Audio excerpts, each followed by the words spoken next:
Okay. Hey, Brielle, how you doing today? Good. How are you, Chris? I'm excited to talk about design briefs. Awesome. I'm excited as well. Well, as we know, we got together here today to talk about our next topic in, I don't know what we're going to call this, the Maker Pedagogy series, or glossary of terms. I'm not sure yet. We'll have to put more stuff together, but today's topic is design briefs. Right? Awesome. And as people know, I come from we both have similar backgrounds, and you're more heavy in you come more from the science background and me more from the engineering. And these discussions are a great way for us to build common language, just like anybody should be doing at their school between departments. And so we're going to talk about design briefs today. We're both going to say like what we know about them, and so that we come to some common language at the end. And Beautiful. I think that the main point is that a design brief is a document. And there's thousands of them online for all kinds of different activities, right? Yep. There's some best practices for a design brief that would hold true no matter where you are, who you're teaching, what the design challenge is that it's organizing. But this design brief is a document, it's a piece of paper that everybody looks at the same time at the beginning that kicks off a design challenge, right? Or it could be kicking off the culminating activity, the design challenge at the end of a unit. And so I have a couple different design briefs that I was going to share, and I think you had some that you looked at. And when it comes down to it, if you know the main components that should be in a design brief and how they interact with one another throughout the rest of the challenge, then the goal would be for you to be able to take a design brief from anywhere, from anybody else's design brief for an activity, and you should be able to look at it with fresh eyes and say, I can see where this thing is lacking, or I could make it better following the best practices. And that any design brief is something that, as a teacher, you're probably going to want to make some modifications to regardless, because you have your own unique classroom and your own unique setup.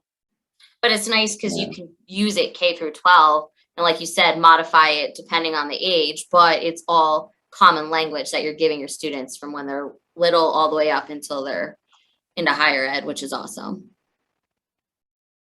100%. I'm going to share my screen with you and pull up this first slide here. Let's see if I present. I don't know if you can see that. I have to share my screen first. Yeah, I don't see it yet.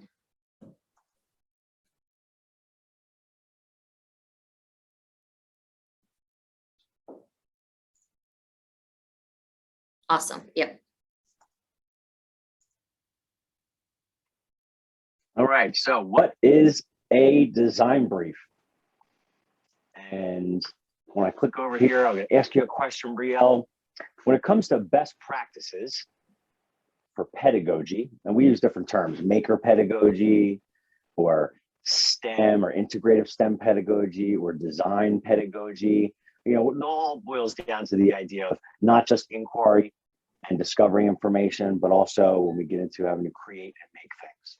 And so, Brielle, as a design brief, as a document, where would you put this into which category? Best practices for curriculum, for instruction, for assessment, or for facilities? For a design brief, I feel like it fits beautifully in all of them. I guess it just depends on which way you're kind of going. I guess curriculum and assessment would be probably the big ones that I would, if I had to pick certain ones, those two. Yeah, I can see where you would pick those, because your curriculum is how you teach the standards. And if the design brief is what kicks off the activity that helps you teach the standards, then it's a piece of your curriculum. I can also see how it's something that goes back to assessment, because on the design brief are these requirements for a successful solution. Exactly. And part of the design challenge is working toward meeting the requirements in your solution. And that's what you're measuring and assessing in terms of the success of the thing that you create. And even checking in with the student too, just seeing like the different parts of where they're at, if they're understanding it as well as an assessment. Oh, that too, right? You would see whether or not students understand the task that is before them before you get to the next step of the design process. Yeah. And so I'm going to say, think about it in terms of instruction. It is an instructional tool that you have as a teacher, right? And it's part of what helps you format your instruction for this whole design challenge. It kicks off with this document. So let's just say we'll go with some best practices for the design brief as an instructional tool today. Okay. And when I think about the design process, every school has different models. There's a bazillion of them out there. Obviously, they all start and end in the same place. Just get there with more or less steps. Here's a 7-step model that a lot of people may see in middle school. And this is the design process closing the loop. But it would be at the ask step, right at the top there, right? At the beginning of the design challenge, where we're trying to find out what's the problem. What is the problem? What's the real world problem that we're trying to solve? Because that's what's inside. That's one of the things that's inside this design brief. And later on, when you get to the testing step, right, we have to, after we've created this thing, this technological solution to a problem, we're going to test it out. We're going to test it based on the requirements that were written out in the design brief, right? Those become the things that we test our solution in. So the design brief is going to come up at the beginning and then later on in the design process. I just pulled up another two other design loops here. Here's an elementary one a lot of people use, elementary kids. Yep. Seen that one. Five fingers, so there's 5 steps. That could be easy to remember. Whatever the model is, you just want, if not everyone to be adopting the same model so that kids see the same things in any environment, would be the first goal. And then I think that down the line, a few years into the school using the design process, it wouldn't matter what model you put in front of students. They understand the design process and what to do at different steps. And if the words change or it becomes a more complex process, the students would still understand where they're at regardless of the process, right? Exactly. This is one I like to show from industry, Stanford's D-School design process or their design thinking process. And I like that they use the word empathize instead of identify the problem, because it's like, hey, one of the functions of this design brief, is that it hooks me into this challenge. It gets me involved. And if I don't have empathy for the folks or the people who are affected by the problem that I'm presented with, then why would I want to help them or learn about things after this so that I could come up with a solution? It's all about having empathy for them. I like that it takes the negative away too, where like a problem can sometimes seen as a negative, where empathy is like you're I don't know, giving it more of a positive spin on it too.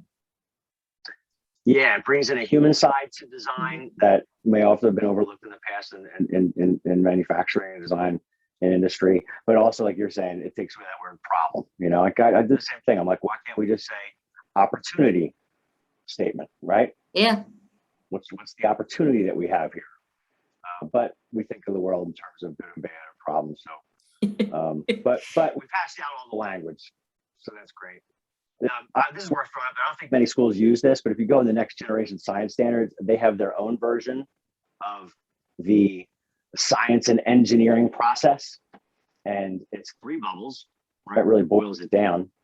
And it starts with defining situations, developing solutions, and then making those solutions better, right? Mm-hmm. Nice little three-step bubble. Anyway, we'll talk about the design process at another time. Oh, yeah, this would just be a longer one, maybe at the high school level or something. But again, still starts with identify the problem at the top. So I wanted to ask you, where was the first time you saw a design brief as a teacher? I would say with the new standards, the next gen, when they started really tying in the technology and engineering and STEM, that's where I would say design briefs and design thinking started to come about, because definitely before that was more scientific inquiry was really kind of what I would say. Good. So, or yeah.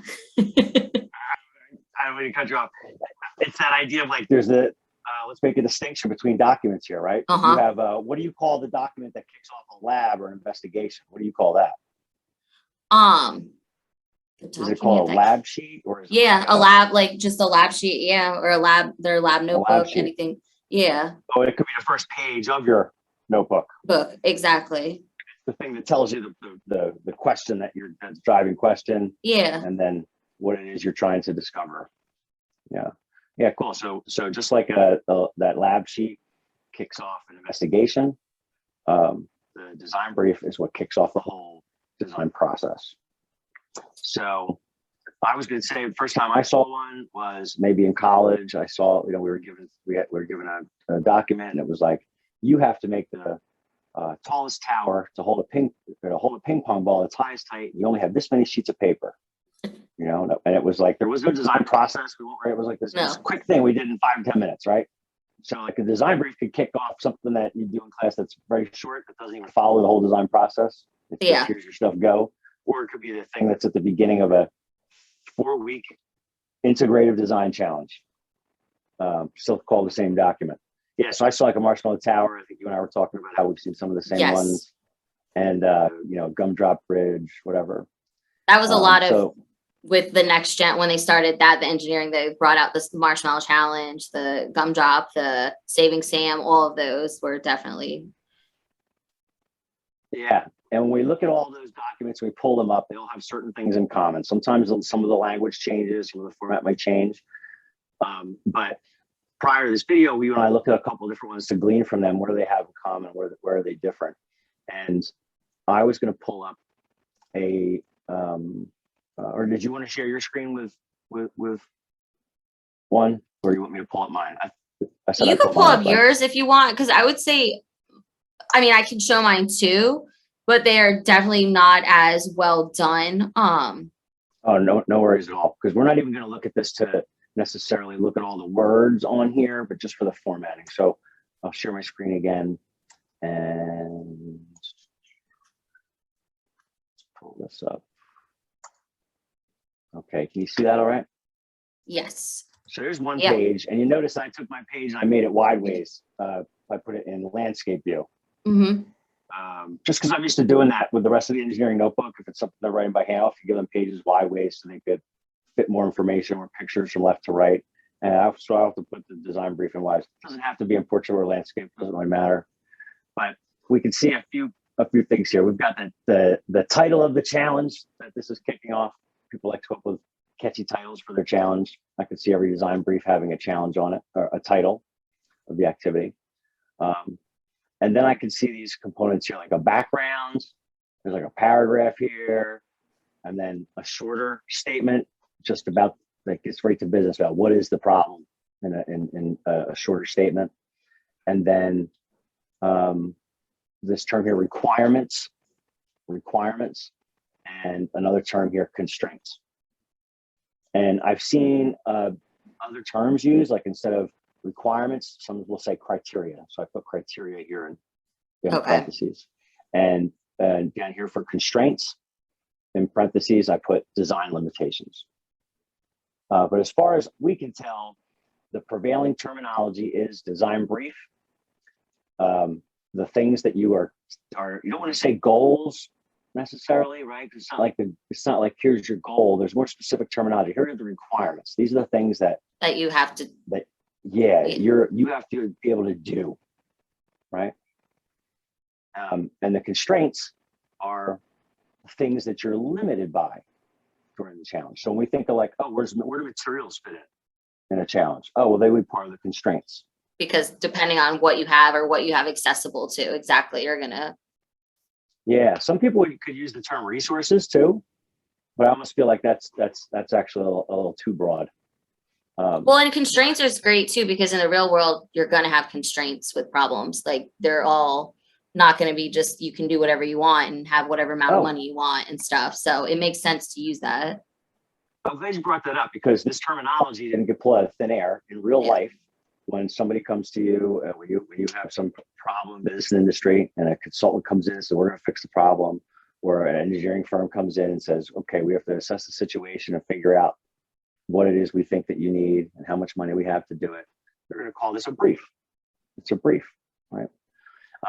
So we look at the main components here. We've got this background paragraph, and I've done this. I've read a paragraph to the students as or a scenario to get them into the real world situation, right? So if it's not actually real world, I make up some real world scenario that I want to thrust you into, right?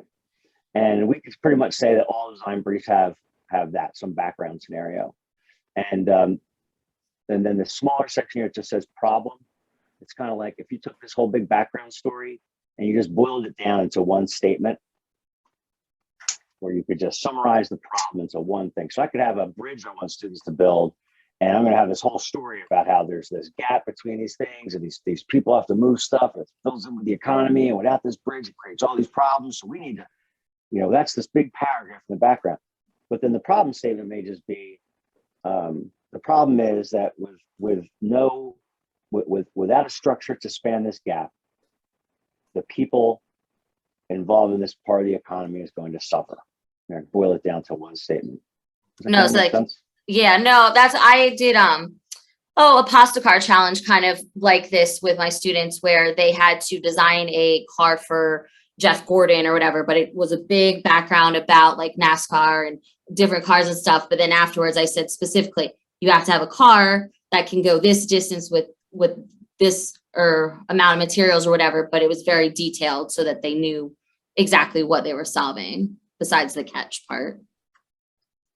Yeah. I guess because for many purposes, we're not going on and on about it. It's like the background is this big thing because it's all this information. But then if we just boil it down to what's the problem? What is the basic need or want that a person seems to have, or some group has, or your audience has? And that summarizes the real world problem. And so I want to now go into a blank version of this document that I picked up from, that we picked up off of, it was a free download from Teachers Pay Teachers. And in fact, this one didn't even have an author on it. And let's see if I can get this one. There it is. And I wonder if I need to share my screen with this, if it's big enough. Is that big enough? Yeah, I mean, you might want to scroll just no, it's good. You can see it well. So this is a blank page, and it says design brief at the top. It says scenario here in big blank section. Just design statements, or I could even change this one to say, here's one I could edit. Design statement, or like a one sentence summary of the problem. And then we have here the criteria and constraints. Beautiful. Right? Now, what do you think makes a good, this is always worth pointing out too.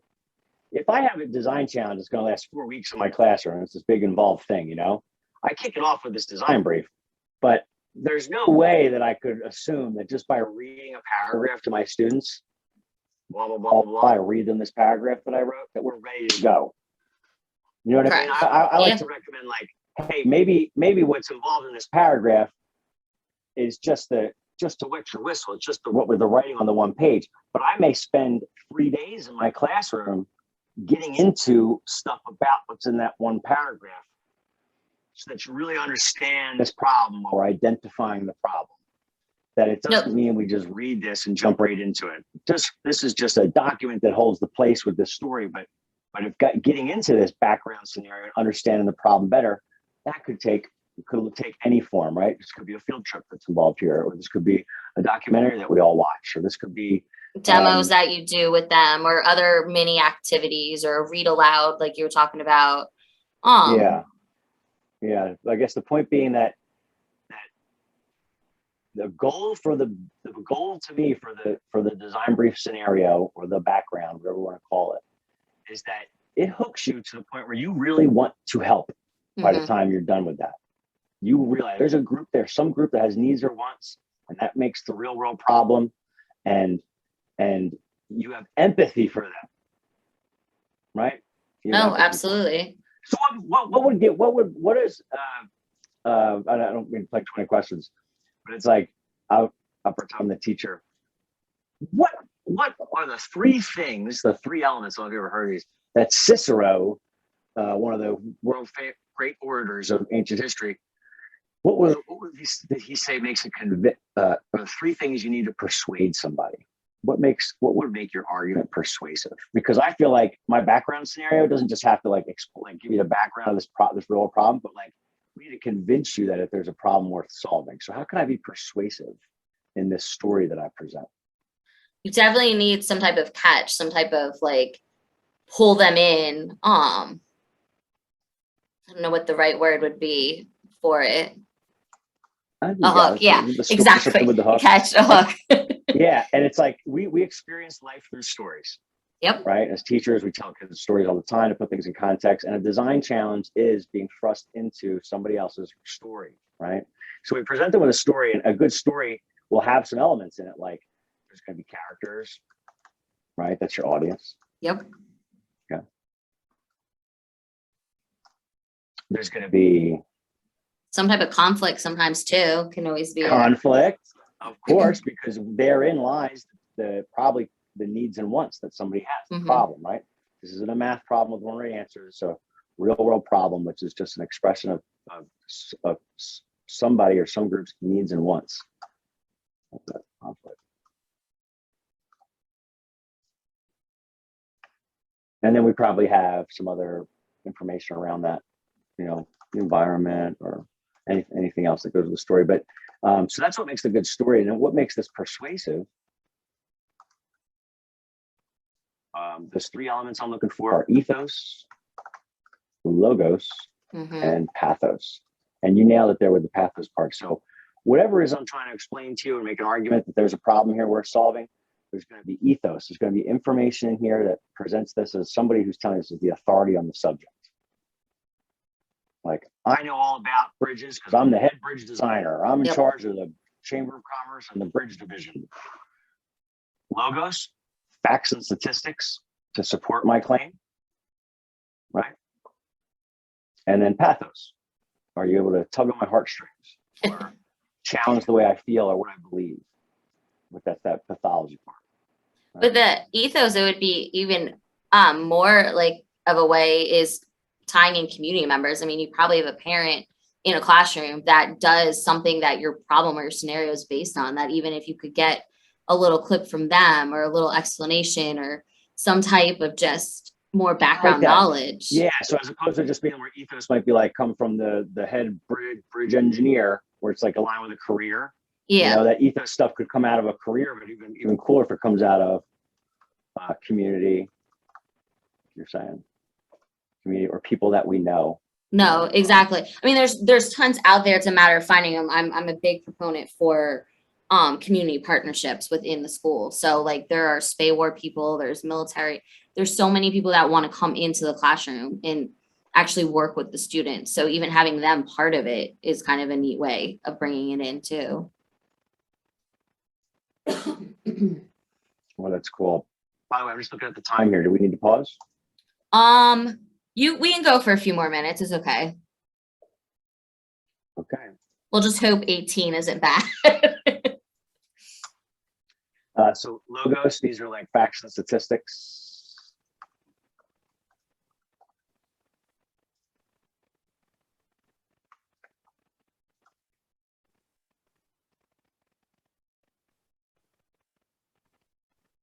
Support, and then we have pathos. It's like in a bridge problem. It's like we got this bridge, we got things that the economy, blah blah. But this person in the story isn't going to get their deliveries for their new whatever. And oh my gosh, we all love new whatever. So we couldn't live without a new whatever. If we don't have a new whatever, do you realize how much trouble this is going to cause? Something with the pathos.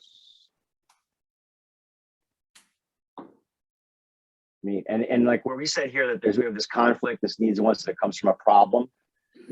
I just thought it was worth showing this slide real quick here that in the New Jersey standards, and I guess lots of states have adopted this. Can you still see this now? Yeah. Yep.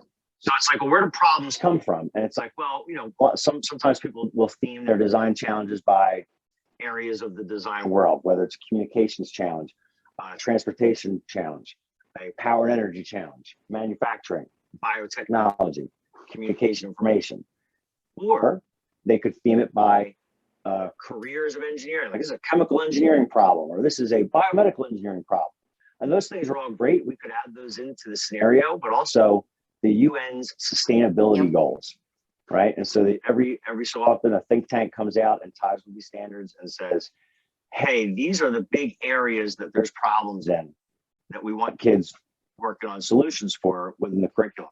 And so we've got no poverty, zero hunger, good health and well-being, quality education, gender equality, clean water and sanitation, affordable and clean energy, decent work and economic growth, industry, innovation, and infrastructure, reduced inequalities, sustainable cities and communities, responsible consumption and production, climate action, life below water, life on land, peace, justice, and strong institutions, and then partnerships for the goals. And I think you could even probably bundle some of these together in a really good background scenario. And if you haven't checked out this website or seen anything, it would be something to really look at, because it goes with the design thinking. It also goes with the climate change standards that New Jersey just incorporated. I mean, it's a great tool resource to use. Oops. Get out of this. Sorry, I'm not sharing anymore, am I?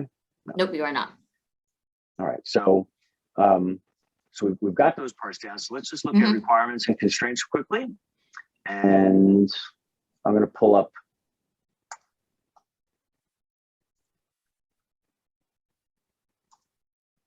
this one again. So I have this background. This is a phone stand challenge where everybody makes this paper phone stand, hands-free phone stand, but then your challenge is to make it better for somebody. And you actually have to identify the group you want to make it better for, and identifying a problem for a group of people as part of this challenge. But then there's these requirements here, and it's saying an innovative design should, so we're saying like whatever it is that you create must meet these requirements. Or when we get to the testing step, this is what we're going to test for. We're going to test your solution against these things. And so are you meaning to share your screen? Sorry, not trying to interrupt you. Yeah. I can't see the stuff, so I just didn't know if you meant for us to see it. Like it's my first rodeo or something here. There we go. Okay, now we can see it.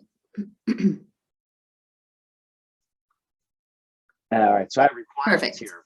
And these are just some of these were just arbitrary requirements. They weren't about getting to a specific standard. It was trying to introduce my students to some common language to go with technology. But it said here, make 2 innovations to improve the form. Make 2 innovations to improve the function. Is that what I want to say is, are these measurable? Can I test for this later? Can I test your solution against this?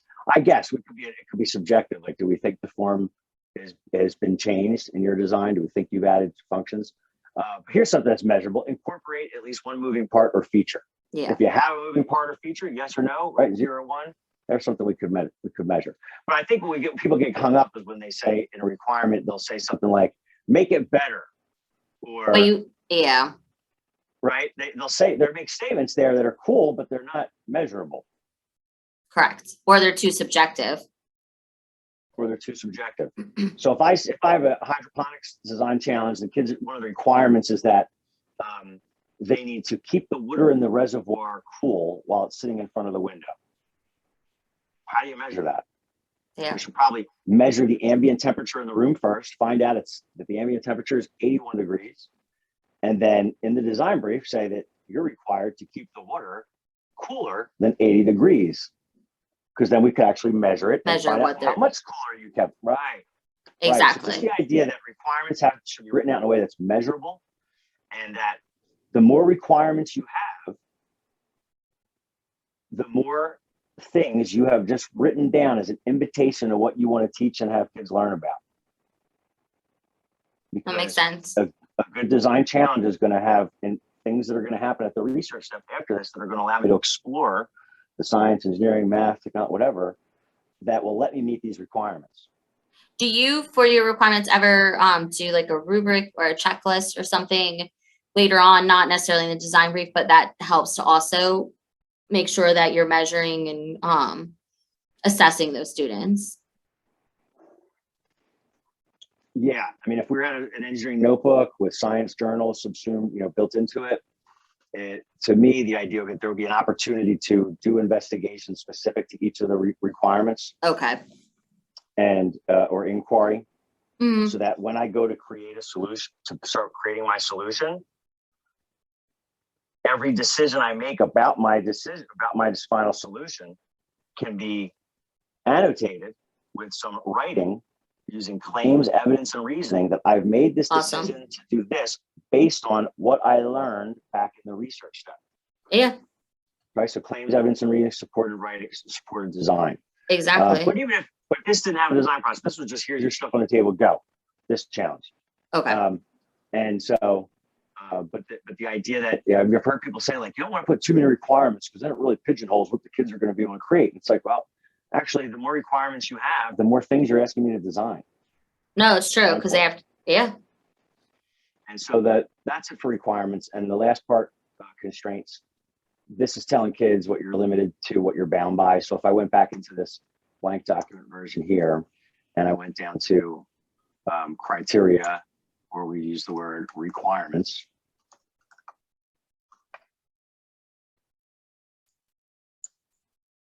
Right. Doesn't have to be any specific number, you have as many as you want there. But that these things are measurable. They're written out in a measurable way. They're testable, right? And we get down to the constraints, things you're constrained by. What you're constrained by, if we look at it, where this all comes from, there's this thing called the 7 inputs for technology.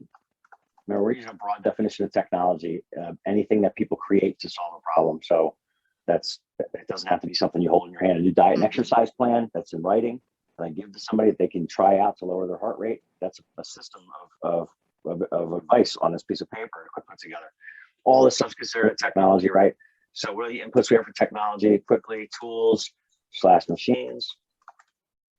And you massage this or modify it with your own students. It's not like they have to always have 7 inputs on here. But a lot of times you'll see just the materials list, and that's it. They could put other things here like people, or is there going to be groups that you can be in, or partners, things like that.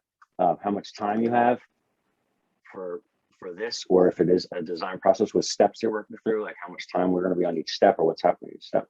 So time and space being a function of time. And we can have energy. It takes energy to produce a technology. It may not be a constraint that you're telling them about. Yeah. And then raw materials, right? And information. What do we have there? 1, 2, 3, 4, 5, 6. What's the 7th one? Money, capital. Like in the real world, these are the 7 inputs. So I look to those and draw from them when I'm trying to tell my students what they're going to be constrained by. And then do we put a picture of something on this design brief? Sure, why not? But if I put a picture there, the kids are going to try to make what's in the picture. Okay, we can do that. We can talk about why you don't make what's in the picture. But obviously, any challenge, you could modify the materials slightly and from something you find online, and then people are not going to make. Then they can't make it. Picture. Right, and the idea of students not wanting to make what's in the picture because we would point that out as being afraid of being wrong. A conversation for another time. But anyway, if you look at these main points, that every design brief should have some background scenario that's really like telling us a whole story.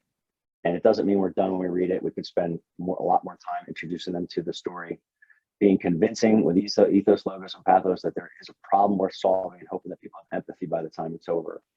If we're trying to make a prosthetic device for somebody and we're reading about this person's life and how hard it is without the prostheses, maybe we have to send you out and tie your arm behind your back all day and keep a journal about how much different your life was. And that might be adding to you getting the empathy we want you to get. But now we're going into other stuff we would do at that step of the design, at the identify the problem step of the design process. Requirements are things that whatever it is that you create, this is what you have to, your solution should be able to do, or how it performs, what it does. And I think that the criteria, things or requirements are things that are measurable, testable, and they can also be separated into categories for requirements for the way something functions, like the way it works, like the function of something, as well as the form, the way that it looks. You could think of requirements for something in those two different categories. And then the constraints are what you're limited by during the design process. This could be tools, machines, people, time, energy, raw materials, information, and capital. So once you see the way, you see the way in all things. And hopefully from this, somebody could take this and download any design brief and make it better for their classroom. Absolutely. I think it's you want to add to that? beautiful. No, I think that's perfect. I think anybody could take that and incorporate it into their classroom. Cool.